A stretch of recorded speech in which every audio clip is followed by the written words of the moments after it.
Hello and welcome back to a brand new episode of Hoffman's Hunting Heritage. I'm your host, Bill Hoffman, and this week's show is about passion. And I specifically want to talk about hunting passion and maybe even bow hunting passion. Welcome to Hoffman's Hunting Heritage.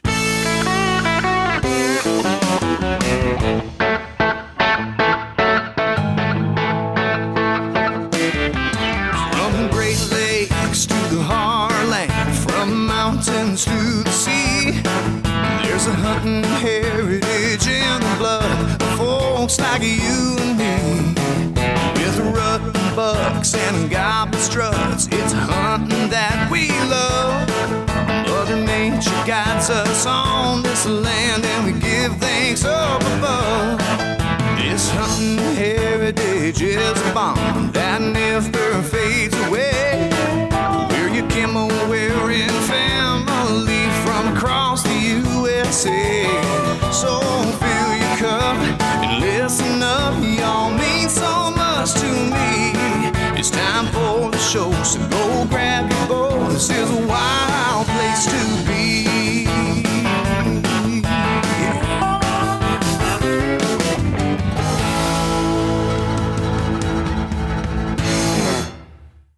It's not really a show about passion. It's a show about the lack of passion and about basically I've come up with the 5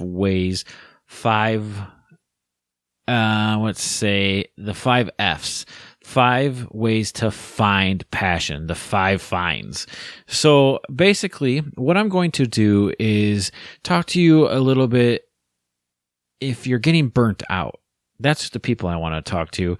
If you're choosing watching a football game over going outside, if you're choosing to rake your leaves instead of going hunting. Now I know we all have chores we have to do. I get that. We got wives and we've got yards and we have to do upkeep. But I mean the guys that are choosing to do other things than going to the outdoors because they just say, I'm not that passionate about that anymore. Or, I've lost my drive, or it's boring, or I wasn't having success, or, it can be a multitude of reasons. And I'm not going to go through all those because I don't care what the reason is that you have lost your passion for bow hunting. The reason doesn't matter. Quite simply. I don't care what the reason is, but I care about fixing it. And I think no matter what reason you've lost passion, my 5 finds are going to help restore it. Now, you don't even have to do all 5. And it's kind of the beauty of this system that I've come up with today. Because I think any of the 5 can restore the passion, can ignite the fire inside you to get out and get bow hunting again. So, the first the first find for installing the passion of bow hunting is something that I personally went through. It is find a new weapon or strategy. And what I mean by this is, if shooting deer with a compound bow or a crossbow has become too mechanical for you, go old school. Get out that recurve. Dive into longbows. Dive into traditional archery. Make hunting fun again. Make practice fun. Give yourself a challenge. Find a new weapon and ignite the passion inside you to make yourself deadly with that weapon. Now you got to know this. You're not going to be as deadly with that weapon as you are accustomed to. And that's okay. That's the frickin' point. It was too easy. You lost your passion. It was too mechanical. Take a deep breath. Pull back a string. Feel the entire weight of a traditional bow. Aim with your eyes. Shoot instinctively. Or gap shooting. I don't care what you do. But feel the purity of a single string bow, and you will absolutely ignite some passion for bow hunting by doing that. And what kind of goes along with this is not only the weapon, but strategy. Now, I put these two together just because it's find a new weapon or strategy, because the reason I want to say strategy is because you don't necessarily need to find a new weapon in order to change up your strategy. For example, if you hunt that 40 acres, you go out to that tree stand, you sit in that tree stand, you shoot your buck with your compound. Maybe it's time to stay on the ground. Maybe it's time to get into the ground blind game. Maybe it's time to build a natural ground blind. Or maybe it's time to go out and invest in a ghillie suit and really take the hunting, the aspect of hunting, the challenge of hunting with your current weapon to a new level. Develop a strategy. Maybe start calling more or rattling or doing those things that you've never really done before. Find a new strategy. So the second F that kind of comes with finding a new strategy along with that is find new ground to hunt. Guys, I just mentioned that 40 acres. You've been hunting that since you were 13. How friggin' old is it getting? You do the same damn thing. You get ready on the back porch. You walk down the same mowed trail. You climb in the same oak tree that's had the ladder stand that your dad put in it from 20 years ago. I get it. There's some tradition. Hell, this show's called Hoffman's Hunting Heritage. There's some heritage in that tree. Is there passion in that tree? Is there passion in that mowed trail? Are you walking out there with the same spring in your step as you were before? Find new ground. It doesn't mean you can't still hunt the family farm. It doesn't mean you can't still enjoy deer camp. That's not what I'm talking about. Because you know what new ground could be? New ground could be 25 yards down the fence row. New ground could be 3 counties over on some public property. New ground can be in a different state. New ground is just that. It's new. It's revitalizing. It gives you a different perspective. And it can really help reinstore some passion. I'm always passionate about new sets. And you know what's awesome about being a mobile hunter? We talked about developing new strategies. I talked about going on the ground. Become a mobile hunter. There's not a better time in the world to be a mobile hunter. And of course, I'm going to have some people who are mobile hunters like me, come on the show. And we're going to talk specifically about that. But just to give you a brief definition is I very rarely sit in the same tree twice. I've only been doing this for 2 years. But I very rarely sit in the same tree twice in the same season. Depends on everything that's going on with that spot. And you know what is awesome about that? Every time I sit in a spot, it's a brand new sit. It's a brand new area. Maybe I only move 40 yards or whatnot.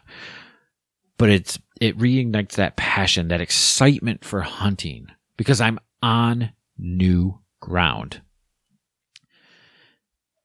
Now, if you take my first set of advice, which is find a new weapon, I seriously suggest you take this third piece, this number 3, which is find a new trophy.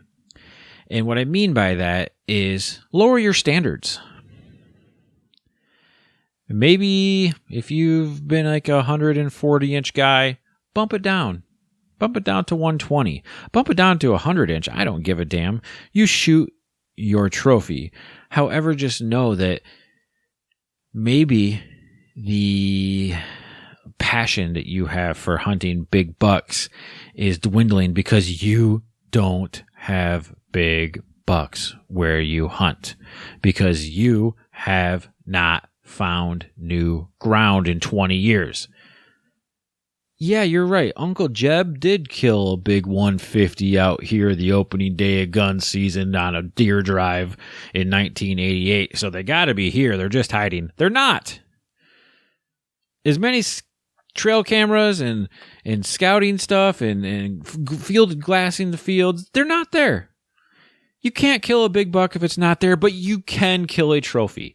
And a trophy is all up to you. It's what you make it. And I can tell you right now, if this is your first season or you take this advice and you switch to traditional archery, everything you send an arrow at is a trophy.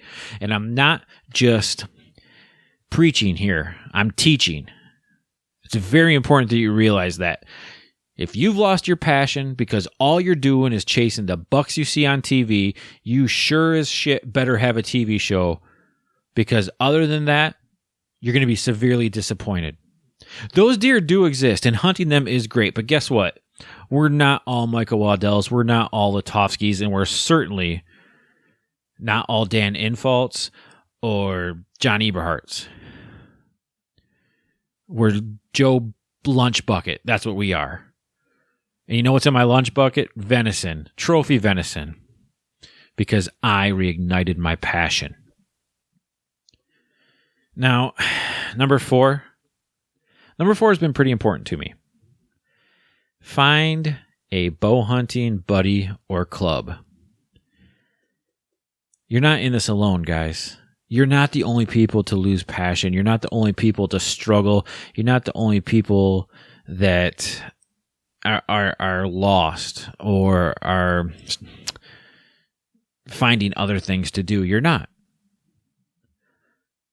But you need an accountability buddy. You need that guy or girl that you can call to tell how the hunt went, to say, oh, I think they're doing this, to set up trips with. And a lot of times, if you do make that switch to traditional bow hunting, that person is going to be a more experienced traditional bow hunter, because as traditional bow hunters, we really like to preach and we really like to teach. And there's a certain kinship between traditional bow hunters. Again, if you're not switching to traditional, that's perfectly fine, because you know what? We're still all bow hunters. I can still be your buddy. But here's the thing. How are you making these buddies? You know, there's Facebook groups now for people that hunt in your area. If you're lucky enough to belong to or have a local archery club in your area, support them. Become a member. Help set up shoots. Go to 3D shoots. Some of my best friends that I talk to on a almost daily, certainly weekly basis, I met shooting 3D archery. Corey Franks. Corey Franks is listening to this right now, and he just laughed because I mentioned him by name. Corey Franks is one of my best buddies in the bow hunting world. We met at the archery club. Ken Skolik, same way. Met him at the archery club. Jason Samkoviak. Didn't meet him at the archery club, but he shot at my archery club. We're traditional bow hunters. I listened to his podcast. I reached out to him. Talk to him about every week now. Find a buddy. Find a buddy that will ignite that passion in you. And if you don't find one specific person, find a bunch. Find an archery club. Become a member. Get involved. I've saved this next one for last, because I think it's one of the most important ones. And I think it's the most effective way to ignite your passion. Again, I think that this last option is the one that we should all take, even if we still have our passion burning in us. And that is find someone to mentor. Now, we always hear, get the youth involved, take a kid out hunting. That helps. That really does get your passion going. There's nothing quite like taking one of even your kids or another kid or someone out. But it doesn't have to be a child. It doesn't have to be youth.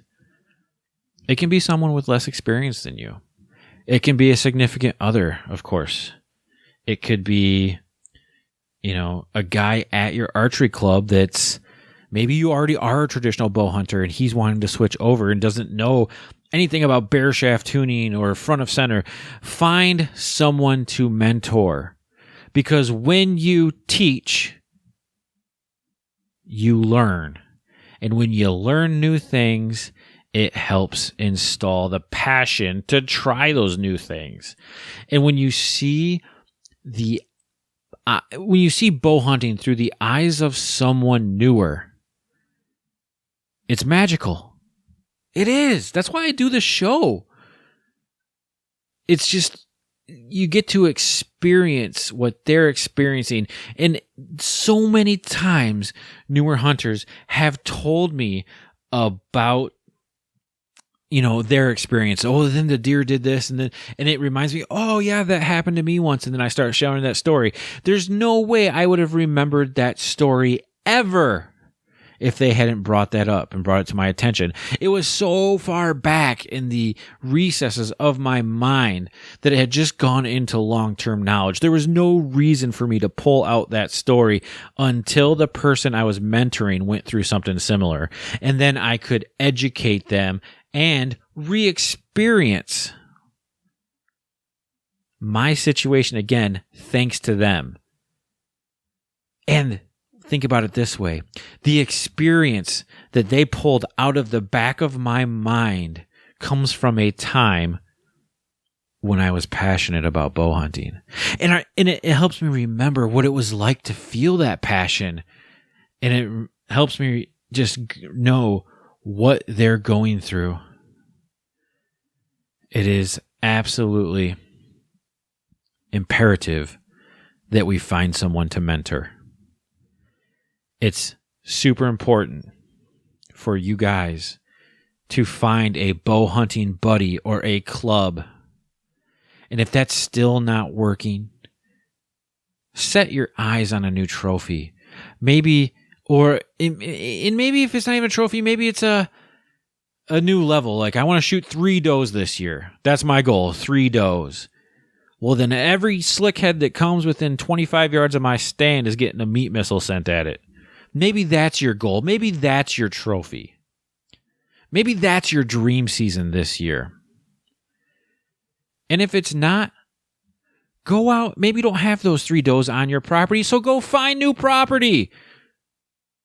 Get on X. Get on Google Maps. Find the state land in your area and make it happen, baby.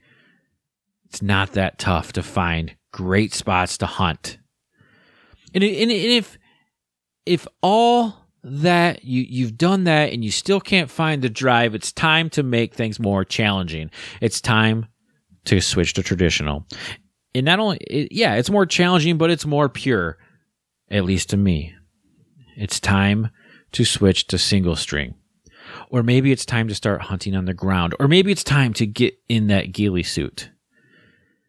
All these things that I'm talking about, find this, find that. Maybe it's time for this or that. All these things will restore your passion. Any one of them restores my passion. And a lot of these things you're going to do together. Maybe you do switch to traditional. Maybe you do say, I'm going to shoot a forky or a spike or a 6-point. And I'm going to do it from the ground while on public land that I've never been on before, that I'm hunting with my buddy that I met at the club. And once you get all those experiences and you have a passionate harvest or a kill of a deer, then you're going to take that story and you're going to take everything you learned and you're going to take that entire new passion that's inside you and you're going to share it with someone. You're going to become a mentor. And if at that point you do any of those things, but hell, if you do all of them, I know, but if you do any of those things at that point, if you still find bow hunting boring, if you still don't have the passion to go outdoors, maybe you need to start fishing. Hell, get a set of golf clubs. Because I don't know what to tell you. But I do know what to tell you. If you do any one of my 5 things, you're going to be a passionate bow hunter once again. And I've got a 6th thing. Get outdoors. It's a wild place to be. Thank you for listening to this episode of Hoffman's Hunting Heritage. Get outdoors. It's a wild place to be.